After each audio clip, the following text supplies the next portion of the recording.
Hello, I am Thomas Ray, and I'm a candidate in the Principal Certification Program at Lamar University. And with me today to conduct an Independence High School Needs Assessment is Ms. Celeste Sully, an Assistant Principal, and Ashley Thomason, also an instructor at Independence High School. So as a whole, Independence High School continues to thrive as a campus in the Frisco Independent School District.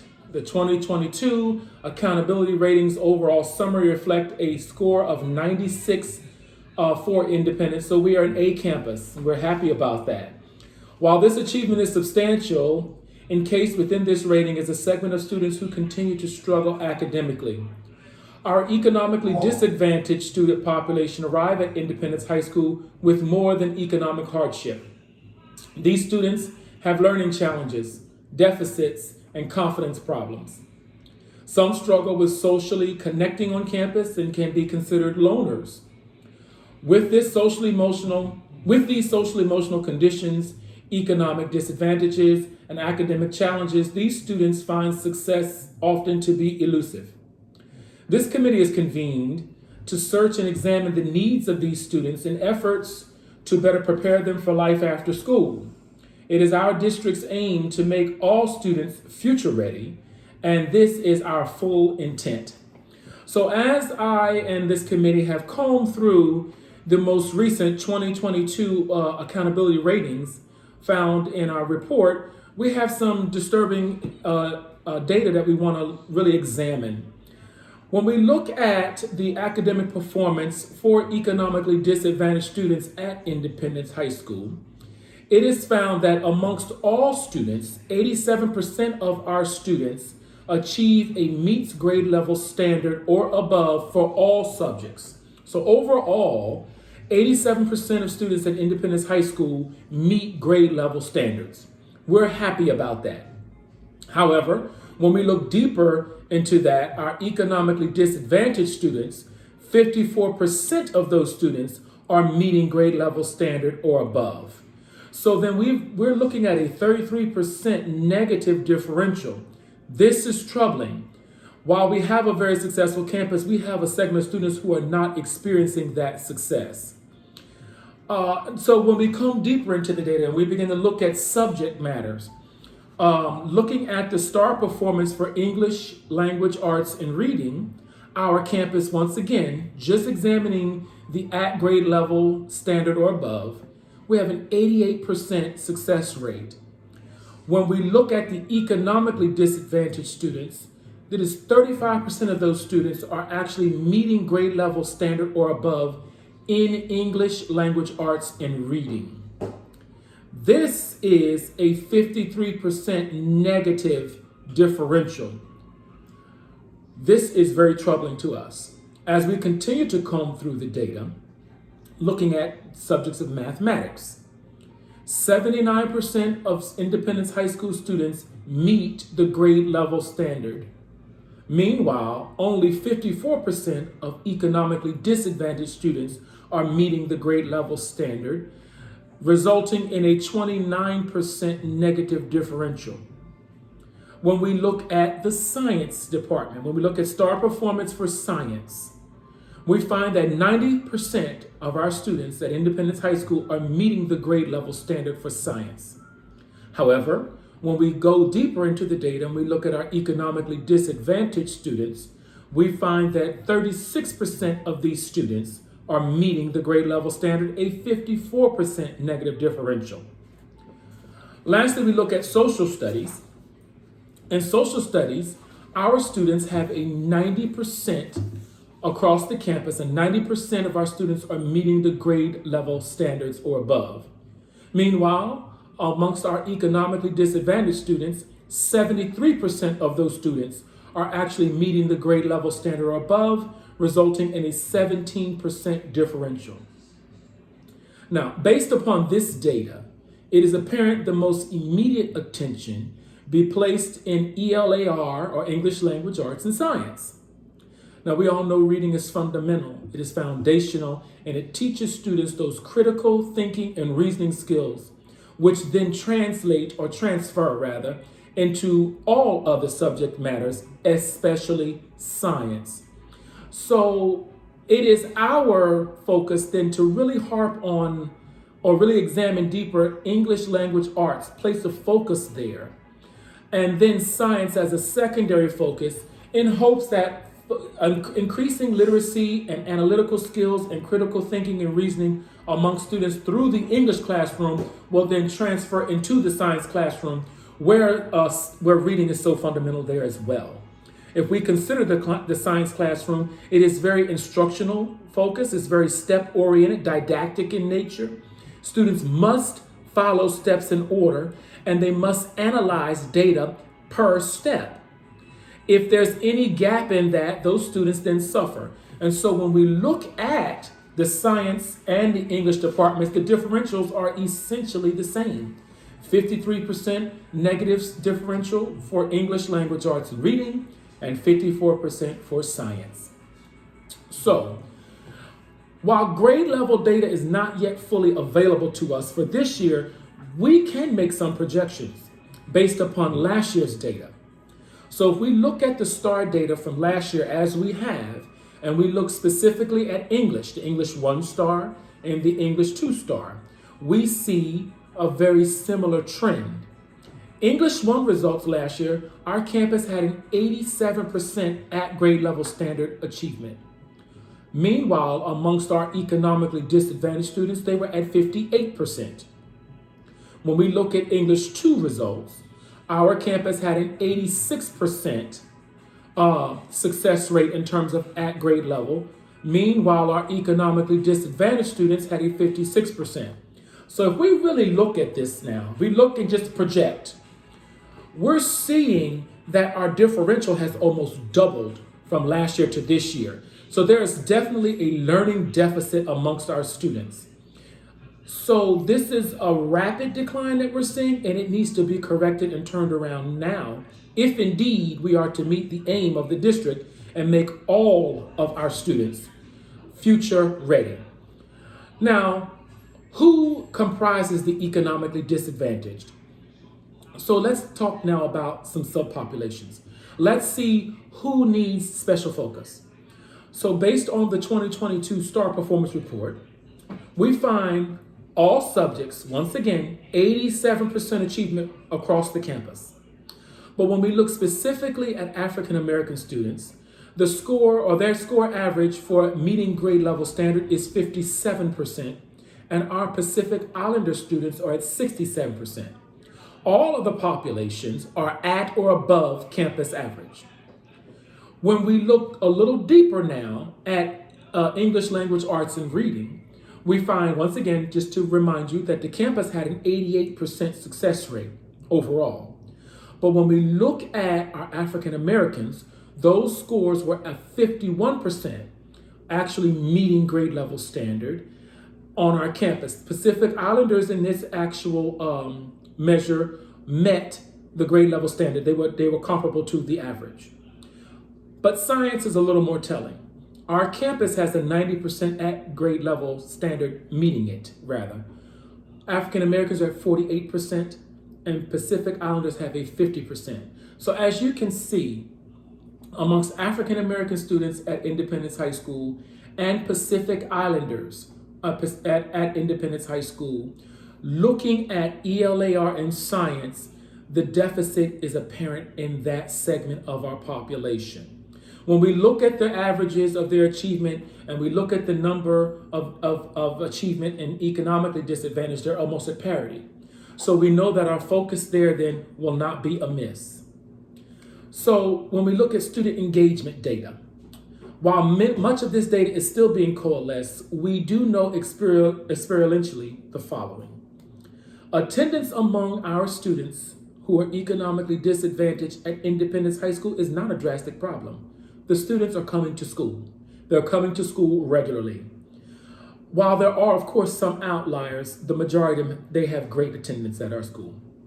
Behaviorally, more students who are economically disadvantaged and African American tend to be assigned in-school suspension more often due to behavioral challenges in classrooms and also challenges amongst and between them and other students. Linguistically, While all speak English as a primary language at home, the experiences of African American students and Pacific Islander students within an English-speaking home is different from that of the general population in IHS. And let me be very specific. When we're talking about vernacular and word choice and what some people consider slang and how people understand English at home is different than what they hear in the standard academic spoken English at school. And this has become quite apparent. And so for this also affects many of our students' confidence at school. They are hesitant to speak up. They are hesitant to share. They are hesitant to participate in class because they speak differently. This also lends into what they understand and how they ascertain understanding in the learning process. So we are dealing with, while all are speaking English, the English that is being spoken is rather different. And so the environments are also different. The expectations are different. And so we are finding that while it is all English speaking, it's not the same English. And that needs to be addressed on our campus, and it can be. Also, when we look at inclusiveness on the campus, how involved are students getting involved at Independence High School? We are finding that our economically disadvantaged students are not as engaged in high school, and there are reasons for that. Number one, they are working. They are economically disadvantaged, and sometimes they are subsidizing the household. They are making sure that they can remain in their living quarters. They're helping with that, so they have to work. Many of them, number two, have to care for younger siblings because mom and dad, or in all honesty, grandmom and grandpop are still working. We have students who are cared for by their grandparents. And so they are working, and someone has to attend to younger siblings. We also have households that are multi-family households. So it's not just younger siblings that require care, but often younger cousins or cousins and step siblings. So there's just a lot going on there that they need to be at home. Also, the financial inability to join some of our auxiliaries. The cost of being on drill team, the cost of being in band, the cost associated with choir, the cost associated with many of our activities is beyond what they can afford. So getting involved is not as easy as it sounds. Also, transportation. If you are involved in extracurricular activities, we do not have an activities bus. So parents have to come and pick up their children. Well, if mom and dad is at work, they cannot come to be picked up. If there's only one car, that car has to be utilized for income purposes. So there is no transportation for these students to get back home. And then fear. Many of our economically disadvantaged students live with a significant degree of fear. What will people think of me? Will I fit in? Will they accept me? I'd rather just not even try. So with all of this, we have come together now to talk about what we can do specifically in that English language arts and reading segment to really help, and we may even go into science, to really help develop our economically disadvantaged students, namely those students amongst our African American population and our Pacific Islander population, to become future ready. Because upon graduation, they need to be future ready if they are to be able to engage the American economy. So the floor is open to Miss Sully and Miss Thomason. I'm just going to take some notes here on my computer. So I think that if the students aren't able to stay after school because there's not an activities bus, or the transportation is a problem, there can be some time that can be put into the school day in order to account for it. So if you guys have an activities period, you can use time during that, to, once you know, because you have the data, who the students are, find a way to gather them together and then figure out amongst the teachers what course of action we're going to use, and then build it into the school day. Because there's lots of remediation that can be done via computer or just via teacher during the school day to help bring them to where they need to be. I think if we're looking at ELAR specifically, the two courses that our economically disadvantaged students are in, EOC courses, that's going to be on-level English 1 and on-level English 2. So when I think about maybe the differences in on-level English 1 or on-level English 2 and in advanced, what are some of those differences in those classes? How is instruction being taught differently, or the level of rigor in those classes? Or how, I just think about what's different. What's different in those classes versus the same class their peers in, but maybe they're not labeled as economically disadvantaged. Okay.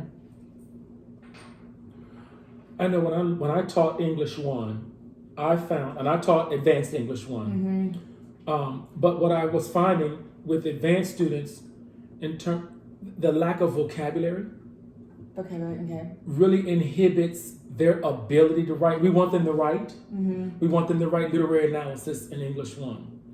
But if they don't have the vocabulary to really elaborate on, let's say, To Kill a Mockingbird, Harper Lee's book, right? That was a seminal text that we read. It was a pivotal text, rather. They know they have feelings and they write that, but they're not analyzing the text.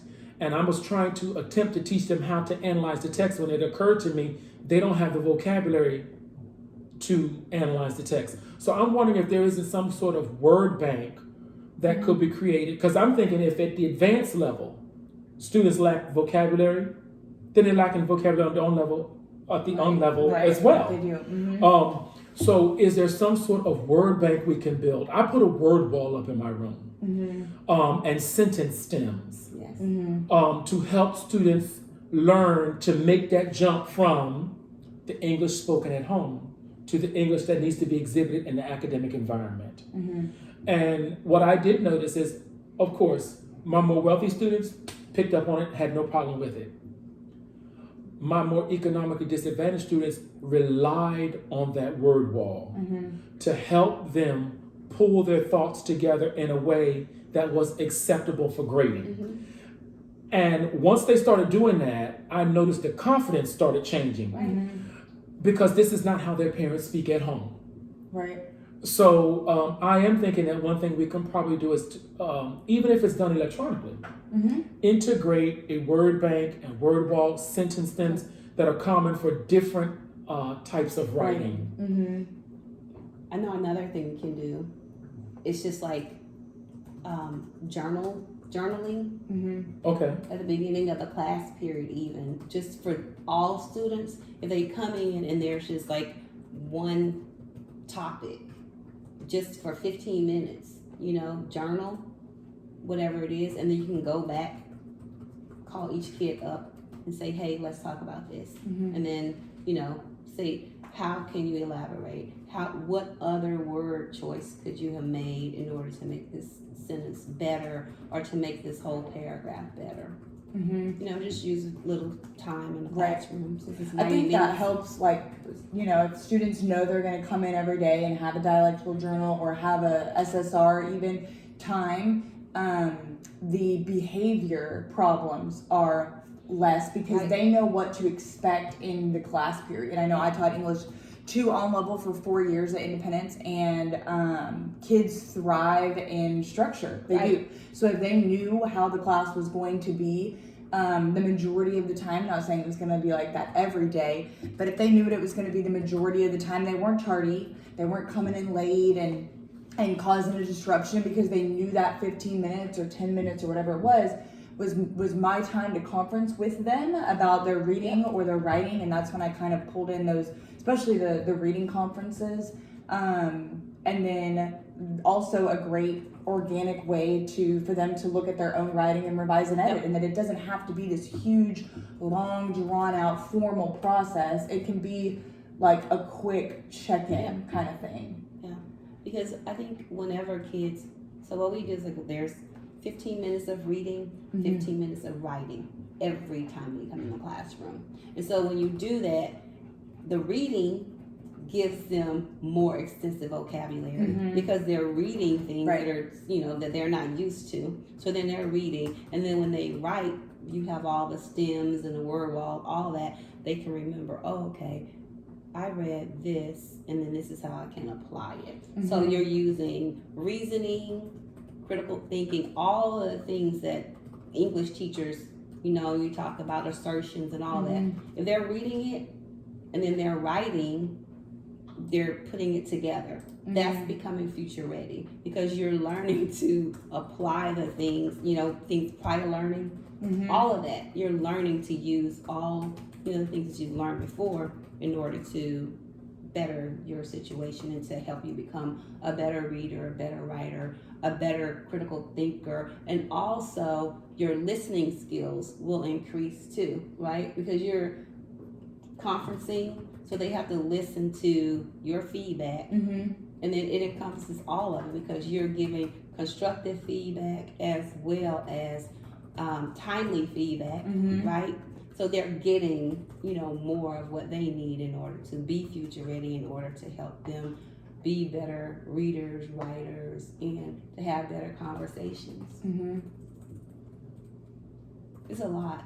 I mean, there's a lot of small things that you can do that we never even really think of, because when we think about future ready, it's all things that we do all the time. We just don't have it like, oh, that's future ready, right? Because you talk about collaboration. When you're working with a student on their reading, you're collaborating with them. When they are doing shoulder partners, they are collaborating with each other, because we want to think about peer-to-peer, teacher-to-peer, teacher-to-student, rather. So all of it works. You're encompassing a lot of different things, just doing those small things, right? So the journal, you said dialectical journal, you said journal. Are they the same type of journal? I've never done a dialectical journal. Yeah, I think it depends on the course. What are you looking at? We do them in Lang, and they're digital on Canvas. So we set it up as almost a discussion, but they turn it in. They don't comment on each other's. And sometimes, like right now, we give them a claim, because they're developing their own claim yet. So we give them the claim, they're coming up with evidence from their reading, and then they're developing that commentary piece. So when I taught English 2, they were coming up with, when we study argument, they were coming up with their own argument, and then they would, that one we did do as a discussion, and they had to come up with an argument, and then on someone else's, they had to come up with the evidence, and then on a third person's, they came up with their commentary. So that was kind of a good way to virtually have them collaborate with each other. Yeah. Be like, oh, so-and-so came up with this claim. This is the evidence that I could use. Now that the STAR test is changing a little bit, that's going to look a little bit different, but I think it's going to be more like that. They are going to be more like that paragraph-based assertion, evidence, commentary type ACE paragraph, if you will, and not whole persuasive or expository essays. It's going to be a little bit more focused. So it's going to lend itself in the classroom to having those quicker conferences, especially in our on-level classrooms. And then also, y'all, what about Google? Like that, because you can peer edit, you can edit all that can be done. If they're doing something on campus and they're using Google, you have access to it. So it's very easy for you don't even have to say anything. Nobody even has to hear that they are being, corrected, right? So you can just what about this? Because you have editing rights, right? And then you can be working at the same time. So there's lots of different ways, it's just finding out what works best for that particular student, what works best in a particular classroom. So all the differentiation can be done. It's just taking the time to figure out what's going to work better. And the other thing that it will do for the teacher is allow them to work smarter, right? Rather than harder. Because you have access to everything. And then again, when we talk about future ready, technology is involved. And then the word banks can be put, into your Canvas course or whatever it is. So they always have access to it. And then what that leads to is we talk about the English and then the science, and then the history. So we think about writing and reading across the curriculum, all of that is encompassed. And when we were going over this, you talked about the English scores and the history scores and how close they were.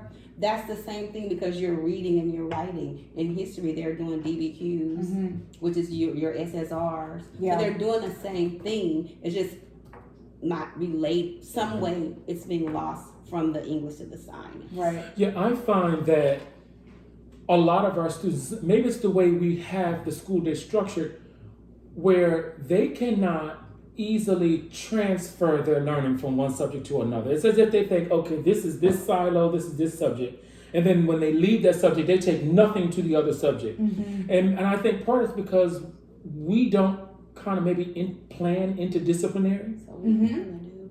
Like we'll have the English and look, because I'm in a different school, but it's the same district, so we can collaborate and can share. So there'll be times when the English and the history will do certain things together, and then they'll do the walks. You know, because sometimes in English and history, you're studying the same things or the same time period, right? The same or time period, culture, so, whatever the exactly. case may be. So they can come together, and Right. they'll have like vertical planning. And they can say, oh, okay, we're going to be doing this, we're going to be doing this. Right. Not in every unit, of course, but there Yeah. are times where you can see, oh, okay, this does apply to this. Right. And then with math and science, when you think about steps to problem solving, anybody that's taken an algebra class and anybody that's in any math, any science class, even if it's like chemistry for sure, because those are problem solving steps. You always have to have a formula. Physics, there's a formula. That's following steps. And then when you're writing in labs, same thing. You're using your knowledge of the English language and the skills that you learned while you're in an English class to write. When you're doing your labs, you're doing the same thing. So there can be some interdisciplinary. Is this sort of like a an entire their planning session or doing like a project? Yeah, sometimes they do, but like I said, with the English and history, they do stuff because again, you know, like Ms. Thomason said, they have different. They'll be doing units where the time period is the same, so they can talk about that. Right, and there are campuses in Frisco ISD where the English and social studies are taught together, not just at the AP junior level in Amstead. It's on level sophomores. We you know, have that. yeah. We have that So, class. Like the classics or whatever it's called. right. So like when I think of Emerson, some, Emerson, it's Panther Creek is all project based. If you are in an on-level English 2 class and you're in a, what is that? Was it world history they take in English? World history, those are taught together every single day. And so although we don't teach it like that at Independence, they're still two separate courses. I think those we have it. teachers coming It's together. Humanities. Yeah, humanities, Yeah, right? yeah. For the GT, Yeah. for the GT kids. Yeah, at Emerson, it's The whole campus. Yeah, everybody. Yeah. So I think taking some of those ideas and implementing them at least into your PLC could be super valuable. Like the text that they're reading at the same time period, so they can make those connections across subjects. Could be really vital, especially for our economically disadvantaged students. And even on our campus where we're not a project-based campus, what Ms. Sully is advocating is like, not all the time, but maybe once or twice a semester. Yeah. Right. When When it's it fits. applicable. Right. When it works. Yeah. Or maybe we find a way to make it work. Right. Because certainly when students are studying, let's say, in U.S. history, if they're taking AP Lit, that's easy. Right. That's an easy, or AP Latin. That's an easy fit. Right. You know. Right. Exactly. And again, that's it. Like you said, Nick, if you were doing some out of the box thinking, and the people are willing to, because most teachers are willing to, if the idea is brought to them. Right. You know, it's just in this dialogue right now, we are coming up with things that we probably never thought about together. I mean, we don't work together, but it may not have been thought.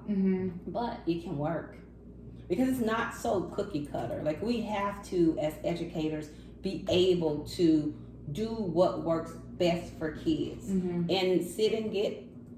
It might work for some kids, but then there are some times when you need to do something different per student, right? Name and need, whatever it takes. So, I mean, you know, people can work together. It just takes the people being willing to. Right. I think like we had talked about before the video started about PLCs and how at Independence our plannings are separate with our advanced kids and our on-level kids. So when I think about our how the negative differential is so high in English, when I think about, okay, what could we do this school year and next school year to raise that? Well, it's got to be the rigor. So how are we going to increase the rigor? How are we going to close some of those gaps from COVID for those kids? How are we going to get those kids back up to grade level to bring that negative differential down, especially in English? Because English is going to affect science, is going to affect social studies, or it's going to affect math. Right. So if they can't read and analyze, they can't do anything in those other subjects. That's the foundational piece. So, what do you think about that? I really, first of all, I love all these ideas. I really like the ideas that have been generated around the PLC, especially the interdisciplinary approach, maybe once or twice a year or a semester. And then, but that only really works if we do plan together. Right. So I think on-level English 1 needs to be planning with advanced English 1, and possibly, well, not possibly, I think they should be reading the same text. Yeah. I think they should be reading the same text. What they do may be slightly different. Right. But I think if they're reading the same text, there's a common conversation in the cafeteria now. Yeah. You know, while I would love them all to go to the cafeteria and talk about To Kill a Mockingbird. Right. But if they were all doing the same thing, it would be a conversation on campus. Yeah. You know, and while they may be doing some slightly different things there from on-level to the advanced, the topic is the same, but the rigor is the challenge, because let's face it, our economically disadvantaged students, the majority of them are in the on-level English class. They're not in the advanced English class, because oftentimes there's not homework help at home. Yeah, for sure. And so we see these deficits when they come from middle school to high school. I look at the number of students that we have in remedial reading class. Right. They all are economically disadvantaged, and the majority of them are African American. And so we see it, but yet I think we're throwing things at it and nothing is sticking. Yeah, you didn't think about the root cause of it though. And I think if you work at that, like we talked about them being fearful to speak up, if we're working with them on a computer or, you know, editing whatever it is that they're doing without having to announce it to a whole group, that's going to be something different. And then like in your class, when you work with them one-on-one for the 5 or 10 minutes, then it's easy because other people aren't paying attention to what you're doing because they're doing their own. And then that makes it better. Then there's a connection between you and the student, right? Because the students, they do not care how much you know until they know how much you care. And when they start, oh, he's listening to me, or she'll correct me, you know, in a way that doesn't embarrass me, then they're like, okay, I can work for Ms. Adams. And they do it. So there are a lot of moving parts, and you know, education is the hardest job that anybody will ever have. But I think if you are diligent, you know, if you have a plan, and like you said earlier, kids love structure. If they know this is how it's going to be, then they can fall in, and then it's easier, you know, to make the connections, and then for them to want to work and to try harder, because a lot of time there's not a will problem, it's a skill problem. And we can get the skill problems, then you don't have to worry about wills, and you don't have to worry about behaviors, because everybody is on we want to level the playing field and everybody's on common ground. We have 90-minute class periods at Independence, so there's time. Yeah, there is time. And like in our professional development in August, Thomas did a PD session on chunking that 90-minute class period. So although structure doesn't mean that it's going to be the same thing every single day, and it's going to be boring and it's going to be monotonous.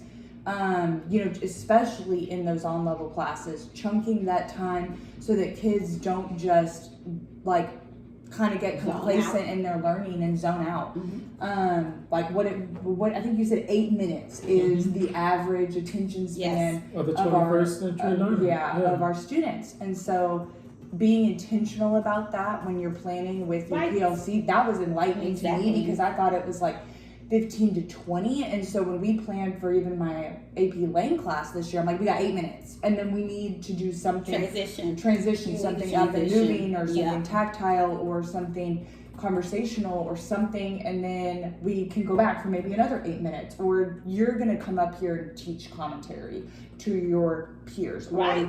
or we look at exemplars or whatever the case may be. But just the sit and get is Over. is over, over. long over, Yeah. especially for these kiddos. Yeah. I just think like in planning, you have to be super intentional. Mhm. This is 90 minutes, and you can, use those 90 minutes in a way to, capture Mhm. the attention. Right. If it's 8 minutes, then there's something different going on. Now, I'm not every 8 minutes because that's impossible. But if you plan in a way, that things can just flow when you just transition from one thing to the next thing to the next thing. Again, it'll keep the kids' attention, and then it will allow them to take ownership of some things that they need to take ownership of themselves. Because that's what we want, kids to take ownership of their own learning. Right. So, hey, Mr. Ray, I work better like this. Mm-hmm. Ms. Adams said, I work better like this. Or as the teacher, you can see if you're paying attention, okay, maybe I can group this person with this person because she's more of a, whatever she is, and put them together. And then that way, peers, because a lot of times kids can get more from their peers than they can from us. Yes. For Right? sure. For And sure. so I learned that quickly. we can put them Yeah. together, and help build each other up. Yeah, when I look at, I remember last year when I would go into ISS from time to time, just to see who was in there, to speak with the coach who ran our ISS room. They could do the work. Mhm. Something happened in class. Right. The majority of those students were in ISS because of a classroom Problem. incident. Yes, and it happened in class. And if you asked them, they said, and it had been happening in class. Right. And I think that's because out of a 90-minute time period, they're being engaged 30 to 45 minutes. When you look at it over, comprehensively. And the other 30 to 45 minutes, things get hairy. Right. Yeah.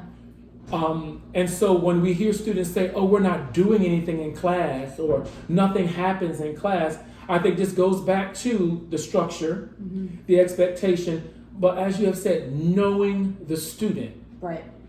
And that comes with literally paying close attention. Yeah. But you can't pay close attention if you're the one talking all the time. Right. That's what I'm saying. Let students have some ownership. Let them have the ownership. Give them something to do, plan it, and it's hard.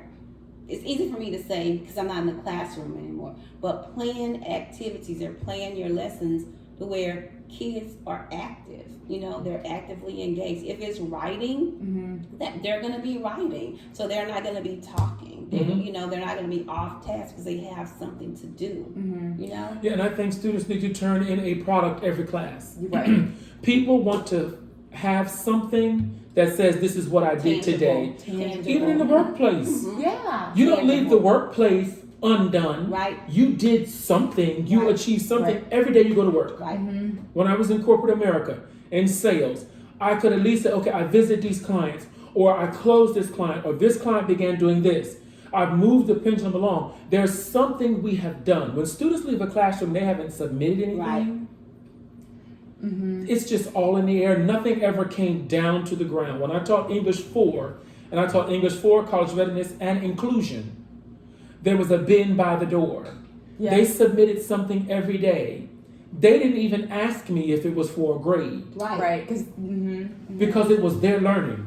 And I read them all. And I that's looked what at them those all. journals could do. The daily journals. That's what that could be because that's something every day. And you just leave your journal in there. Teachers have like 1A, 2A, say whatever. All the journals just stacked up in there. Everything. You come get your journal. Right. Read. Keep Yeah. it moving. And I think this is a great way to get the formative assessment done, right? Yes. Because we are now being pushed, which I think is good. I think we should have always been pushed to have data-driven instruction. Yeah. It is no longer acceptable that the PLC is doing this. Well, is this working in your class? Yes, it is. Where's the data to show Right, it? and that's what you do in your PLC. You take that data And this- structure whatever it. you talk, but you talk about it. Okay, this worked well for me. Like, oh, 95 of my kids got this right. Well, only 50% of mine. How did you explain that to them? How did that work? And so that's what we do in PLCs. It's like, okay, let's get these tests. Let's look at all the analysis and see this and this and share. You know, how did you do it? What worked well for you? Because as teachers too, we have to be able to learn from one another, right? Right. Because things are changing so much. When I started teaching in 1984, it's totally different than the way things are now. We didn't even have computers in the classroom. So it's totally different. I mean, 1988, it was totally different, but I can still learn from you guys, just like you guys can still learn from me, because even though technology has taken a big role, technology isn't everything. Right. So, you know, we have to be able to speak with our peers and glean from them. Right. I think like we're heavy into standards-based grading now in Frisco ISD. So taking that, you know, building your calendar to where you do have the time to grade the original assessment, Right. meet with your PLC and analyze that The data. data. Yeah. Pivot if it didn't What go needs well, to if it did go change. well Yeah. before the reassessment, and not have it be 2 days apart. You've got to give the kids time to actually analyze Yep. their own learning, and what we're doing in Lane like this coming week is I've already graded their paragraphs, but it doesn't have a grade on it. I have a separate rubric. The kid is going to grade it themselves. So you are going to grade your own writing, and then after they have the time to analyze it and look through it, and we do another mini lesson, then I'm going to give them the rubric that I graded, because a lot of our kids, especially independents, they want to argue with you about, not argue, but they want to defend their Debate. reasoning to you. Yeah. So build and that's fine. Please, let's do it, because that's just another, like, some teachers really hate it. I love it, because that's another way that you and I can conference so that your level of learning can increase. Yep. So And then- if they're going to do it, might as well build it into the class day. And then it also leads to you establishing rapport with the student. And they know it's not like my word is end all be all, because Right. English is subjective. It is Now, what did very you mean much in so. that commentary? Do you really feel like you truly answered that question of the impacted the audience or whatever it is? Well, yeah, I did, because I put it right there. Okay, well that was a little vague. I don't understand, Right. you know, what emotion you just said an emotion. What specifically is that? And they're like, oh, okay. Right. And they remember that for their reassessment. They get a higher grade. They're happy. Their level of learning is greater and deeper. And that conference right there that you just talked about, that's where students get the proper vocabulary. Yeah. Because sometimes they didn't write it because they didn't have the word for it. right. They meant it, but Right. they didn't know. They Right. didn't have the We They don't meant it, yeah, absolutely. We don't let them use notes on their like, we have like a kind of like the book of, like, what they call it, Be Okay, book of knowledge, and social studies. We have one for Lang, and we don't let them use it on the assessment. But when they go and they grade theirs, they will be using it. So Okay. they can look at that verb. They can look at those power verb lists and say, oh, says that's not great. The writer says this. No, he commands this, or he explains this, or whatever. And they have those resources to then revise and edit and truly be ready for that reassessment, and not just Jumping back. I looked into at it. it. I looked at her comments. I looked at the rubric, churn and burn. They're not learning with churn and burn. Right. So because our economically disadvantaged students, and then of that group, the African American students and our Pacific Islanders, are in these classrooms we're talking about, what we advocate then, it seems to me we're really advocating is for an adjustment in the way we are PLCing. And also in the connectivity with the teacher and the student. Okay. Yep, I have. Let me put that down.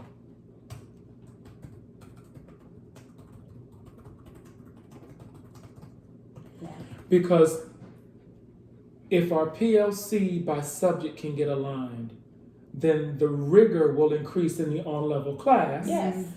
which will then help us considerably at least meet standard on the STAR test. Right. Because when I taught Advanced English 1 and AP Literature, When I taught AP Literature, I didn't have to worry about the STAR test because they were seniors. Right. But when I taught Advanced English 1, and we were talking to our students about the STAR test, I never discussed with them how they were going to meet standard. I told them, you're in Advanced English, you are expected to exceed the standard. Exactly. Right. You should be in the beyond expectations area, the exceeds expectations, because of the rigor we have done here and the practice we have done here. And I help them understand how STAR scores at English 1 and English 2 translate into AP Literature, Advanced Placement Test scores at AP Language and AP Literature, which then translates into better SAT scores, which then translates into improved college prospects. Right. And it also plays a big part for the students who are going to go to community college when they have to do the TSI. Right. They can even skip all They of don't that. even have to do To it. do the TSI, right? If they've excelled here at this, well, yes, I just learned with let's say they take the SAT, as long as they meet the benchmark, I believe it is 480 for English and 530 for math, Correct. they don't have to do that TSI at community college, which means they don't have to start remedial. No. People don't want to start running a race 3 feet behind the blocks. Right. When I ran track, I wanted to start my race Yeah. in the blocks. Yeah, right. For You know, sure. I need Right. every inch I can get. Yeah. Nobody wants to run the race from behind. And what's happening is our economically disadvantaged students are coming to school running the same race as all of our other students, but they're behind. Yeah, they have a disadvantage from the beginning. But I think though too that if we concentrate on when we get STAR scores, we don't need to look at what they know. We need to look at what they don't know, and so get that. And so that's what we work on. We like with all the data. We like, oh, okay, in this group, this is what we need to be working on. This is what we need to be working on. And if you already know it, why reinvent the wheel? You already know that. We don't need to go over that. Let's just concentrate on what you don't know. And then is this how you go about assigning what they'll be doing in Apex based upon what they don't Yeah, know? that's exactly what they do because they do like a prescriptive. Like a And it baseline. shows Okay. everything. Okay, and yeah, yeah. they show everything, and so it's like, oh, this is what you need to be working on based on your scores for math, for science, and for English. Right. Wow. What I'm going to walk away with, and you tell me if I'm right, because I think I need to focus on the classroom, which means focus on the PLC. So that aligning PLCs, I know the master schedule will have a fit. But if not this year, maybe next year, but we can put something in place where the subject matters are PLCing together. Right. Also looking at classroom management in terms of chunking. And then And transitioning. Right. Transition. Right. from that This to this Right. to this. to keep the classroom should be more like a workshop. Right. They should be a little tired when they're done. Yep. Right. They've done right. so much. And I know there's so many different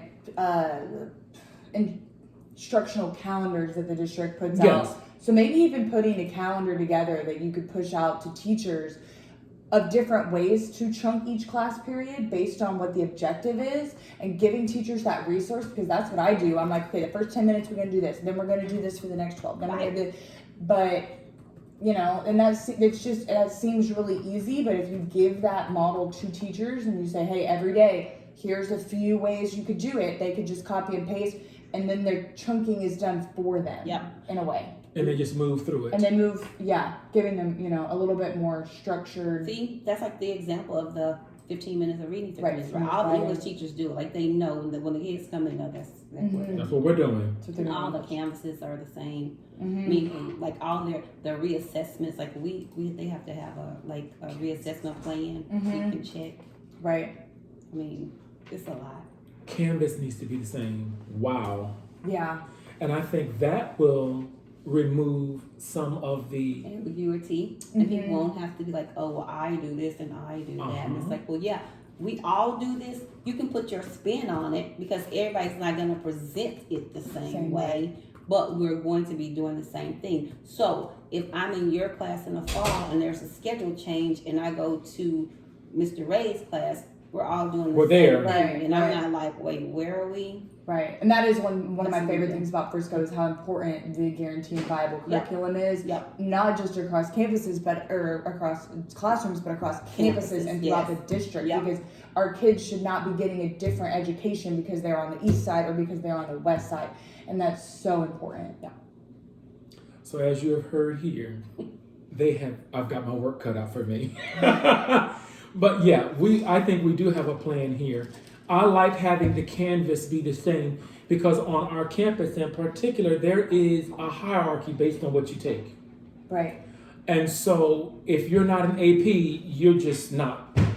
Why are you here? Mm-hmm. Oh, it's a Right. big thing. It's a big thing. Mm-hmm. But if the canvas is all the same, who knows where you are? Yeah. Right. So, and this will remove some of that social fear and students not wanting to be engaged Right. because we are so intellectually snobbish. Yeah. To be Right. honest, it's snobbery. Yeah.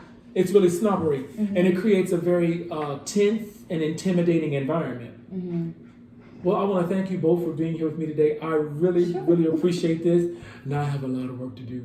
But you all have a wonderful day. And so what you have heard here, you've heard from Miss Celeste Sully, a career educator and administrator, and Ashley Thomason, who is also a coach and a great educator, and myself, Thomas Ray. Thank you so much, and we'll talk to you soon. Bye-bye. Thank you.